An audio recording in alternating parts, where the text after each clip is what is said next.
You're tuning into Black and White Sports on YouTube. The no-holds-barred truth on sports.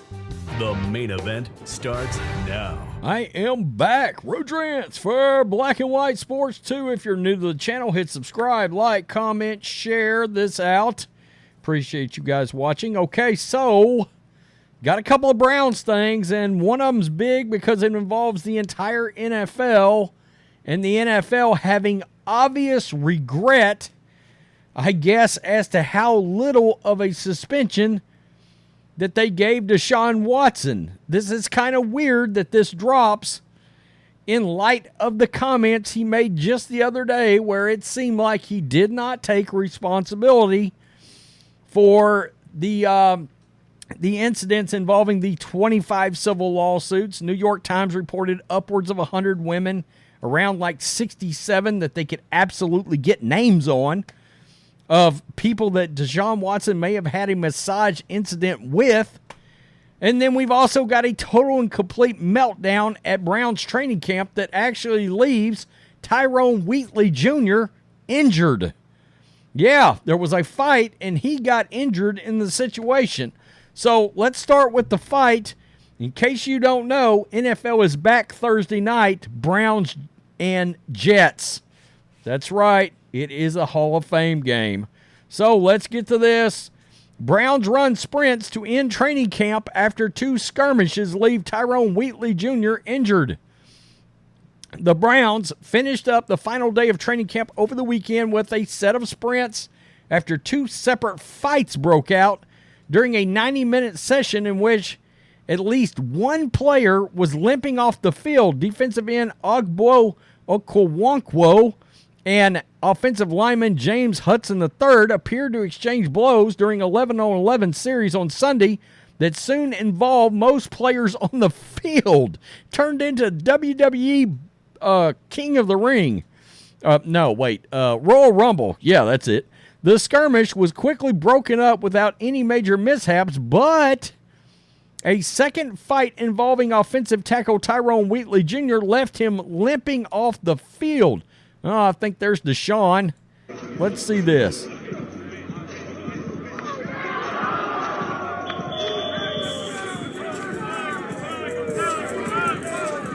Holy crap, here we go, right there. Yep, they are going at it right there. So I guess that was like one fight.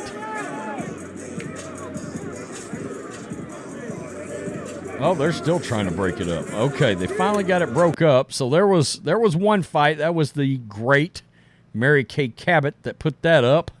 Oh, both of them are Mary Kay. Quote, "I don't want to speculate," Stefanski said of Wheatley's injury after practice, "so we'll see." Stefanski ended practice.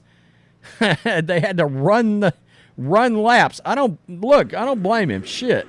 At least he's doing something to try to get some of that chaos under control and, try to get some kind of strictness, on that team. In case you guys don't know, look, Stefanski is his seat is pretty warm. Let's put it that way. Quote, "I'll say this, fighting skirmishes, jawing happens in every training camp." Yeah, that's true. At every level of football, they're tired, they're hot, they've been going against each other, so I'm not surprised at that at all. They talked about it, it's over. You know what I hate about that, though? Let's be real. I mean, these training camps are nothing like they used to be.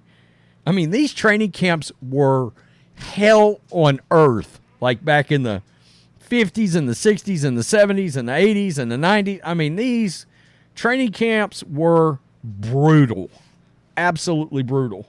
Quote, "We don't throw punches, so I'll review that stuff. And there's obviously penalties. If you're throwing punches in games, you get thrown out of the game. So why practice something that would get you thrown out of the game? It makes sense. So we'll address it, obviously, but I don't think anybody's ever been around a bunch of football players in the heat that it didn't get a little agitated, if you will." That's not an inaccurate statement. Fights absolutely do happen during training camp. What you don't want to see happen is players get injured And that is a bad sign that Tyrone Wheatley got injured. Hopefully it's not bad. Let's get to the NFL. And this is the meat of the video right here. NFL expands sexual assault policy penalties in wake of Deshaun Watson suspension. Look, the NFL is having serious buyer's remorse over this 11-game suspension. Make no mistake, when you hear his comments the other day with a lack of remorse, a lack of contrition, a lack of ownership for what happened, and just a few days later, you get a total rehaul of the personal conduct policy that would have nailed him to the wall. You can tell Roger Goodell and the NFL is pissed at Deshaun Watson right now. Still, they are mad.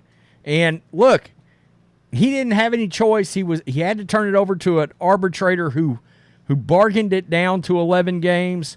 But he, at the end of the day, he actually had override. He could have just said, no, I'm not going to send it to an arbitrator, or whatever you tell me, it doesn't matter, I'm going to ban him for the year. And so Roger Goodell bent the knee on that some. The NFL altered its personal conduct policy to include sexual assault, quote, involving threats or coercion, included in a pattern of conduct. That's what they wanted to nail him on, because there was so much involved, and this wasn't in the personal conduct policy. And offenses that involve planning. You remember what the Houston Texans did? They provided him with non-disclosure agreements for his massages. That involved planning, folks. I mean, no other way around it. As factors that can lead to more serious penalties. The changes came in response to a judgment that former federal judge Sue L. Robinson issued last year in regards to Watson per the report. They just came out and said it. This is a response to Watson's punishment. It wasn't harsh enough. We'll annually review our policies and programs with an eye towards continuous improvement based on previous experience. NFL spokesperson Brian McCarthy told the New York Times, and we know more than 20 accusations of misconduct that involved the Texans. Many women who accused Watson said they felt threatened or intimidated by him due to him being an NFL quarterback and due to the impact he could have positively or negatively on their business. Watson denied the allegations. 2 Texas grand juries declined to pursue criminal charges. He has since settled all but 2 lawsuits.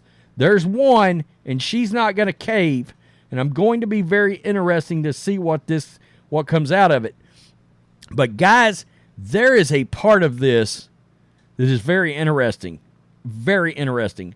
Robinson oversaw the NFL's investigation into Watson, and she initially suspended him for 6 games. In her decision, she cited the NFL's guidelines as her reasoning for not pursuing a harsher punishment despite what she called predatory and egregious behavior from Watson. She came out and stated, unfortunately, the NFL's policy is not harsh enough, and it does not cover what he has done here. There was a clear difference in the NFL's policy between physically violent and nonviolent offenses, and the policy called for a 6-game suspension for first-time offenders. That's what he got.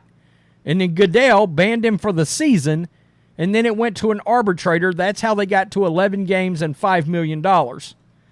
And forced to enter a mandatory treatment program. Do you know we have not heard anything about where he's at there? Now, listen to this. The new policy now includes sexual assault involving threats or coercion to a list of offenses that carry stricter punishment. A second violation, per the report, will result in banishment from the NFL.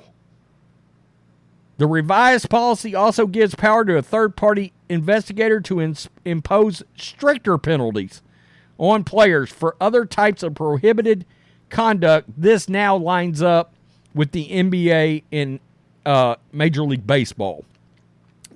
So That is very interesting. A second violation, per the report, will result in banishment from the NFL. Wow. So it's clear, look, the NFL didn't have the structure in its policy she felt to give him more than, it only called for 6 games. Goodell gave him a year, and then it went to arbitration. Once it went to arbitration, we knew it wasn't going to be a year. I think he had the ability to override that, but that was all in the collective bargaining situation, you know, and what they decided on, and the personal conduct policy that the NFL had created at that time, and they wanted to make sure that they covered all their bases, because the thing we haven't talked about here is Deshaun Watson and his legal team had already said if they banned him for the season, they were suing the NFL. And then it would stay very public, and he would have a lawsuit right now against the NFL for his punishment. And who knows? I'm still very interested to see, because I would assume he will be grandfathered under the previous policy, which means a second offense. And I've said this is going to look bad on the NFL if he gets popped for an incident that is outside of that window that was agreed upon. See, his punishment is tied to a certain period of dates. From this date over to this date. In other words, it was like a 2-year period in which all these acts were committed. But if he was to have one that happened, let's say, in the last 3 months, he's going to be in a lot of damn trouble. A lot of trouble. Whether or not, I don't think he would fall under the banishment, because that would be, all these other violations were considered one violation put together. So if he had a second one, it's going to be under the previous rules, I would assume. Maybe it's not. Maybe it would fall under the new one. I don't know how they would get around that, though. Man, if it's under this new one and he got a pop for a second one, and of course I've said this, if he gets popped for a second one anyway, shit, good luck. Good luck, because your career is probably a wrap at that point. You're going to be suspended so long that your skills are going to deteriorate to backup status, period, probably. So anyway, you get the point. I wanted to talk about this. A lot of Browns action here. Tell me what you think, Black and White Sports 2 supporters. Peace. I'm out. Till next time. Thanks for watching the show. Be sure to like, comment, and subscribe. Be sure to tune in next time on Black and White Sports.